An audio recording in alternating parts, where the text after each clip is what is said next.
नमस्कार दोस्तों। स्कूल व्याख्याता के विभिन्न विषयों की आरपीसी द्वारा आयोजित परीक्षाओं का लगभग समापन हो चुका है। साइंस के सब्जेक्ट हो, आर्ट वाले हो, बड़े सब्जेक्ट है, हिंदी, इतिहास, राजनीति, भूगोल इत्यादि हो, कॉमर्स के हो, लगभग सभी का समापन हो चुका है। अब दोस्तों एक स्वाभाविक सा विचार मंथन आपके मन में चल रहा है। अलग अलग स्थितियां हैं, उन सब पर हम चर्चा करेंगे। किसके कितने बन रहे हैं, तो आगे क्या किया जाए, आगे किस प्रकार से। हालांकि ये तय तो आपको स्वयं को ही करना है, मगर हम शिक्षक लोग आपको एक थोड़ा सा मार्गदर्शन दे सकते हैं कि ये स्थितियां हैं और यहाँ यहाँ गुंजाइश है, यहाँ पर आप इस हिसाब से अगर करें तो आपको बेहतर या बेस्ट मिल सकता है। तो इन सब चीज़ों पर हम चर्चा इस वीडियो में करेंगे कि भाई फर्स्ट ग्रेड तो निपट गया, अब आगे क्या करना है। तो इसमें हम जो चर्चाएं करेंगे उसमें मुख्यतः है, पहली बात तो देखो कि स्थितियाँ सबकी एक जैसी नहीं है ना, अलग अलग है। कुछ विद्यार्थी ऐसे हैं जो कि उनकी स्थिति ये है कि जो पहला पेपर हुआ है जीके वाला, उसमें अभी जो वर्तमान तक जो नियम निर्देश है उसमें क्या दे रखा है, 40%। 40% का मतलब ये हुआ कि 30 क्वेश्चन आपके काट कर माइनस करके सही होने चाहिए। मान लीजिए आपने 45 सवाल किए, 10 गलत हो गए, 10 के 3 चले गए, तो ऐसे करके काट के आपके एक्यूरेट जो है 30 सवाल अगर सही होते हैं तो 40% जो आपके कवर होते हैं। यहाँ भी एक दो बातें हैं, किसी के मान लो 31 या 32 सही हो रहे हैं, अब वो एकदम खुश हो जाए ये भी स्थिति नहीं है। क्यों? क्योंकि आपको पता है 75 क्वेश्चन है, एक दो क्वेश्चन में या तो टाइप मिस्टेक या ऑप्शन की मिस्टेक या कहीं ना कोई गड़बड़ अगर निकल जाती है, विद्यार्थी निकाल लेते हैं और आरपीएस ने गलती कर दी है तो फिर उस क्वेश्चन को डिलीट जो है वो कर देते हैं, कई बार उत्तर चेंज कर देते हैं। और होता क्या है देखो, होता ही है लगभग कि एक दो सवाल तो जो है वो कहीं ना कहीं डिलीट हो ही जाते हैं।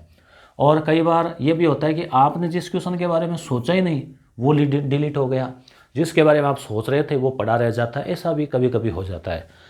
तो एकदम देखो कन्फर्म स्थिति, न तो 32 वाला पूरी तरह से खुश है, न ही 28 वाला भी पूरी तरह से, जो मान लो काट पीट के 28 हो रहे हैं वो भी एकदम श्योर नहीं है। हो सकता है किस्मत उसके साथ दे जाए। इसमें भी स्थितियाँ ऐसे बदल सकती है कि 75 क्वेश्चन है और मान लो आपने 55वां क्वेश्चन आपने अटेम्प्ट ही नहीं किया, वो डिलीट हो गया, तो वहाँ स्थिति में आपको फ़ायदा मिल रहा है। मान लो 2 सवाल डिलीट हो जाते हैं। इसमें यह ध्यान रखना, अटेम्प्ट करने या नहीं करने से कोई फ़र्क नहीं पड़ता। आरपीएससी का रूल यही है कि जो क्वेश्चन डिलीट हो गया, चाहे आपने अटेम्प्ट किया हो चाहे नहीं किया हो, उसमें हाँ सही होता है, डिलीट हो जाए तो आपने जो जोड़ रखे हैं वो योग कम हो जाएगा। गलत हो रहा था और वो डिलीट हो गया तो आपको थोड़ा फ़ायदा हो गया, वो एक अलग चीज़ है कि आपके योग में, कुल योग में फ़र्क पड़ जाता है। होता क्या है कि फिर जैसे मान लो 75 में से 2 सवाल डिलीट हो गए, पीछे बचे 73, तो 73 को ही 150 अंक का कर देते हैं। यानी प्रत्येक जो क्वेश्चन है पहले 2 अंक का था वो फिर 2 पॉइंट कुछ मान लो 0.5 या ऐसे कुछ वो हो जाता है। ठीक है, तो अब वो विद्यार्थी जो एकदम किनारे पर है, 32, 33, 31, 32 हो रहे हैं या 27, 28, 29, 28, 29 हो रहे हैं, एक दो ऊपर नीचे हैं, उनकी भी बड़ी स्थिति ऐसी है कि सोच नहीं पा रहे कि भाई क्या माने। अब देखो सब्जेक्ट भी मायने रखेगा। पहला पेपर में ऐसा कोई फिक्स नहीं है दोस्तों कि कोई कहे कि पहले में कम से कम आप 40 क्वेश्चन करो तो ही नाका लगेगा, या पहले में आपके इतने हो, ऐसा कुछ नहीं है। दोनों की कंबाइंड मेरिट है। किसी का सब्जेक्ट वाला बहुत अच्छा गया है, तैयारी का बनी है कि बहुत ज़्यादा तैयारी थी, तैयारी के साथ साथ एग्ज़ाम हॉल में आपकी कैसी प्रस्तुति रही, कुछ मायने वो भी रखती है। किस प्रकार आपका उस समय माइंड सेट था, ठीक है, वो दिन अगर आपका था तो फिर अपने आप ही चीज़ें जो हैं, मेहनत तो देखो होती है मगर मेहनत के साथ साथ वो चीज़ें भी काम करती है। तो यहाँ स्थिति ये बन रही है दोस्तों कि जरूरी नहीं कि पहले पेपर में आप 40-45 है तो भी श्योर है, पहले में 30 है तो कोई श्योर नहीं है, ऐसा कुछ नहीं है। दोनों को मिलाकर क्या स्थिति बन रही है, पहली बात तो ये। मेरिट को लेकर हम अलग और चर्चा करेंगे। यहाँ हम बात कर रहे हैं कि अब आगे क्या करना है दोस्तों। तो आगे में देखो, जिनका सपना, हम सीधे सीधे विषय पे आ जाएं, ये बात अपनी थोड़ी सी क्लियर हो गई कि अब देखो जिनके सीधे ही मान लो आउट है 25 या 20-22 ही है, वो तो अब आउट ही है एक तरह से पहले पेपर में। वहाँ भी थोड़ी सी गुंजाइश है। क्या? जैसे आपने देखा होगा कि अभी अभी सरकार ने कल 17 तारीख को एक परिपत्र निकाला है और उसमें यह कहा है कि जिन विद्यार्थियों ने प्रमाण पत्र एग्ज़ाम की लास्ट डेट से पहले नियम था कि एग्ज़ाम की लास्ट जो फॉर्म भरने की लास्ट डेट तक आपका प्रमाण पत्र कास्ट का या आरक्षण का EWS OBC SC ST जो भी वो बन जाना चाहिए। अब छूट दे दी कि उसमें शपथ पत्र के आधार पे छूट दी जा रही है कि भाई वो, तो देखो यहाँ गुंजाइश है कि हो सकता है RPSC ऐसा कोई सर्कुलर निकाल दें कि जिसमें कुछ आरक्षित वर्गों को या कोई विडो वगैरह है, दिव्यांगजन है, कोई और है, उनको छूट भी दे दें। हालांकि जहाँ तक मेरे ध्यान में अभी तक तो सबके लिए यही है। दूसरा, RSMB अधीनस्थ बोर्ड ने, कर्मचारी चयन बोर्ड ने जो परीक्षा करवाई थी अभी कंप्यूटर अनुदेशक वाली, उसमें 10,000 पोस्ट थी, 3,000 खाली रह गई, कोई छूट नहीं मिली, ऐसा भी हो सकता है। वो तो दोनों ही चीज़ें हैं दोस्तों। उम्मीद रखें तो हर जगह उम्मीद रख सकते हैं, मगर केवल उम्मीद का कुछ बंटता नहीं है, हकीकत में क्या होता है वो भी चीज़ें मायने रखती है। तो इन सब चीज़ों के बीच बात यह है कि अब आगे क्या किया जाए। तो देखो, जिनको फर्स्ट ग्रेड का सब्जेक्ट बहुत अच्छा तैयार कर रखा है फर्स्ट ग्रेड के लिए, किसी कारणवश पेपर अच्छा नहीं हो पाया, किसी कारणवश कोई ना कोई त्रुटि रह गई, भूल हो गई, गलती हो गई, आपको पता है क्या गलती हुई, वहाँ पर अभी आपके सामने एक मौका और है।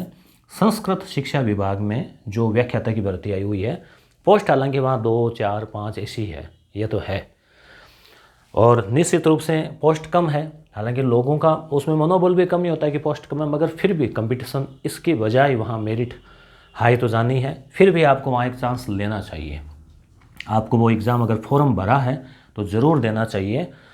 दूसरी चीज़ कि अब उसकी तैयारी करें कि नहीं करें। आप सोच रहे हैं 1 महीना अगर उसका लगा दें, फिर सेकंड ग्रेड के लिए 1 महीना रहेगा, फिर ग्रेड थर्ड के लिए 2 महीने रहेंगे, क्या क्या करें, बड़ी असमंजस स्थिति में है। हालांकि एक अच्छी स्थिति भी देखो, एक सीजन चल रही है, लगातार एक समयबद्ध तरीके से बहुत अच्छा किया कि पहले ही तारीख बता दी। तो जिन्होंने टारगेट फिक्स कर रखा है कि केवल सेकंड ग्रेड, केवल रीट या केवल फर्स्ट ग्रेड, वहाँ तो ठीक है। अब फर्स्ट ग्रेड आपने दे दिया, मगर अभी भी कोई श्योर थोड़ी है कि भाई बस आप तो एकदम श्योर सिलेक्शन हो गया, आप तो आप बैठ जाओ आराम करने के लिए कुर्सी पे या सो जाओ, ऐसा संभव नहीं है कि आप पूरी तरह से फुल रेस्ट करो, एंजॉय करो, ऐसा संभव नहीं है और ऐसा करना भी नहीं चाहिए जब तक परिणाम नहीं आ जाए फाइनल। आपकी तैयारी काफ़ी अच्छी है, मगर फिर भी आपको इतनी रिस्क नहीं लेनी चाहिए। तो एक तो आप ये संस्कृत शिक्षा विभाग वाला ज़रूर दे देना जिन्होंने फॉर्म भर रखा है। दूसरी बात, आपके सामने अब सेकंड ग्रेड है, फिर ग्रेड थर्ड यानी शिक्षक जो भर्ती है रीट मेंस वाली वो है। तो अब आपको पहले ग्रेड सेकंड पर ध्यान देना चाहिए। अगर आपका सब्जेक्ट वही है जो फर्स्ट ग्रेड में आपने तैयार किया, तो देखो सब्जेक्ट अगर वही है ना, तो 2 महीने आपके पास है, काफ़ी कुछ चीज़ें, अगर आपकी भाषा है तो ग्रामर वगैरह है, कुछ साहित्य का पार्ट वहाँ काम आएगा। वही भाषा फिर आपके रीट मेंस में, मान लो हिंदी वालों के लिए फर्स्ट ग्रेड में हिंदी, वहाँ हिंदी, ग्रेड थर्ड में भी हिंदी, अंग्रेज़ी, संस्कृत, उर्दू, पंजाबी या जो भी है उनके, इतिहास, भूगोल, राजनीति, इनके थोड़ी दिक्कत है कि भाई वहाँ केवल इतिहास पढ़ रहे हैं, सेकंड ग्रेड में सामाजिक में 7 सब्जेक्ट पढ़ रहे हैं, वहाँ वापस आप सामाजिक में 4 सब्जेक्ट पढ़ रहे हैं, वहाँ थोड़ी सी स्थिति में भिन्नता है। फिर भी आपको इस चुनौती से सामना तो करना ही होगा। तो मेरा ये कहना है कि आप एक बैलेंस बनाकर भी चल सकते हैं कि मान लो जैसे आप राजस्थान जीके तैयार करते हैं, तो राजस्थान जीके आपके सेकंड ग्रेड में भी काम आएगा और इस ग्रेड थर्ड में भी काम आएगा। करंट अफेयर केवल राजस्थान का आप तैयार करते हैं तो सेकंड ग्रेड और थर्ड ग्रेड दोनों में काम आएगा। शिक्षण विधियाँ, साइको का भी कुछ मैटर यहाँ काम आने वाला है। उसके अलावा आपका अगर भाषा है तो भाषा भी वहाँ काम आने वाली है, और अगर आप आर्ट वाले सब्जेक्ट से हैं तो वो भी वहाँ सामाजिक रूप में काम आने वाला है। तो आप एक बैलेंस बनाकर भी कर सकते हैं कि ऐसी चीज़ जो ग्रेड थर्ड में है मगर सेकंड में नहीं है, ऐसे कुछ टॉपिक है, उन टॉपिक को रोज़ आप आज से ही डेली, मतलब एक टाइम कर लो, या तो टॉपिक तय कर लो डेली का, या फिर घंटे तय कर लो कि घंटे 2 घंटे प्रतिदिन ग्रेड थर्ड का स्पेशल टॉपिक जो सेकंड ग्रेड में नहीं है वो देखने हैं। तो उनको अगर आप देखेंगे तो 1 महीने 2 महीने में आप कवर कर लोगे। जब तक सेकंड ग्रेड होगा तब तक जो बचा हुआ सब्जेक्ट है वो उधर आप पढ़ लोगे एक बार अच्छे से। सेकंड ग्रेड में जो है फिर आप पूरा फोकस कर सकते हैं, क्योंकि ग्रेड थर्ड की जो टेंशन थी कि जो नया क्या है, बचा हुआ क्या है, वो आप फिर उसके बाद भी आपको समय मिल जाएगा। सेकंड ग्रेड एग्ज़ाम देने के बाद भी आपको आराम से लगभग 2 महीने तो मिल ही जाएंगे। तो फिर आप पूरा ध्यान ग्रेड थर्ड पर दे देना। तो देखो अंतिम निर्णय तो आपको ही करना है, और सबकी स्थितियाँ अलग अलग भी है। कैसे, कोई ऐसा है जो केवल ग्रेड थर्ड के लिए पात्र है, कोई केवल ग्रेड सेकंड की ही कर रहा है, कईयों के 2-2 3-3 में भी पात्र ऐसे भी है जो ग्रेड फर्स्ट में भी 2-2 3-3 विषयों से दिया है, और एक आधे ऐसे भी मिलेंगे प्रतिभावान, मान लो चाहे वो उनकी बहुमुखी प्रतिभा कि 2-2 सब्जेक्ट में भी होगा, और रेयर केस में, क्योंकि फर्स्ट पेपर मान लो अच्छा चला गया जीके वाला तो 2 सब्जेक्ट में भी हो जाता है, कभी कभी ऐसी स्थिति बनती है। तो दोस्तों अब मेरा आपसे ये कहना है कि एक तो रुकना नहीं है। आप ये मत सोचो कि दीपावली मना लें, थोड़ा रेस्ट कर लें। रेस्ट क्या है, अगर आदत छूटी ना फिर वापस रूटीन बनने में टाइम लग जाएगा। इसलिए आप एक दिन भी रेस्ट नहीं करना है। थोड़ा सा थकान हुई सफ़र की उसका कर लिया, ज़्यादा पेपर वेपर में मत जाओ, ज़्यादा मेरिट वेरिट में टाइम ख़राब मत करो। मुझे पता है मेरिट वाला वीडियो आप देखेंगे और मैं भी लगाऊंगा, उसको भी आप देखेंगे, मगर हम तो वही बात कहेंगे लॉजिकली जो कहते हैं। तो आपको ज़्यादा समय न गंवाते हुए ठीक सामने जो संस्कृत वाली है वो दे देना। उसके लिए क्या करना आपको, उसके लिए थोड़ा सा, जैसे फर्स्ट पेपर है, अब आपको अगर लग रहा है कि ज़्यादा गुंजाइश नहीं, कॉन्फिडेंस नहीं है, मन में बिल्कुल भी नहीं है आपके, तो आप छोड़ दो। और ये है कि नहीं मुझे तो फर्स्ट ग्रेड में पोस्ट लेकर ही रहनी है और बहुत अच्छी तैयारी थी, किसी कारणवश यहाँ पेपर गड़बड़ा गया, या मान लो आपको लग रहा है यहाँ भी बहुत अच्छा हुआ तो वहाँ एक बार दे आते हैं, तो दे देना, वो देना ही है, मतलब तैयार करके। और मेन फोकस जो है आपको, जैसे बड़ी भर्ती ग्रेड थर्ड है तो नौकरी दिलाने वाली तो ये है, मगर भीड़ यहाँ भी ऐसा नहीं है कि भीड़ कम है। और ग्रेड सेकंड जो है उसका देखो फर्क तो पड़ता ही है, केवल नौकरी चाहिए तो फिर वो है, और आपको थोड़ा सा ये चाहिए कि नहीं ग्रेड सेकंड का है, सब्जेक्ट आपका अच्छा है, हिंदी या फिर अंग्रेजी, सामाजिक विज्ञान जो भी है, तो आप ग्रेड सेकंड का अगर टारगेट लेकर चल रहे हैं तो उसे देख लीजिए। तो पुनः कंक्लूजन के रूप में कि ग्रेड सेकंड पर फोकस कीजिए, संस्कृत वाला एग्ज़ाम ज़रूर दीजिए, ग्रेड सेकंड पर फोकस कीजिए, और कुछ टॉपिक ऐसे ले लीजिए जो है ग्रेड थर्ड में, केवल ग्रेड थर्ड में है, और फिर आपके दबाव नहीं आए कि 2 महीने में कैसे होगा, इसलिए उन टॉपिक को आप साथ ही शुरू कर दीजिए, थोड़ा थोड़ा साथ में, ताकि एक बैलेंस जो है बनता रहे।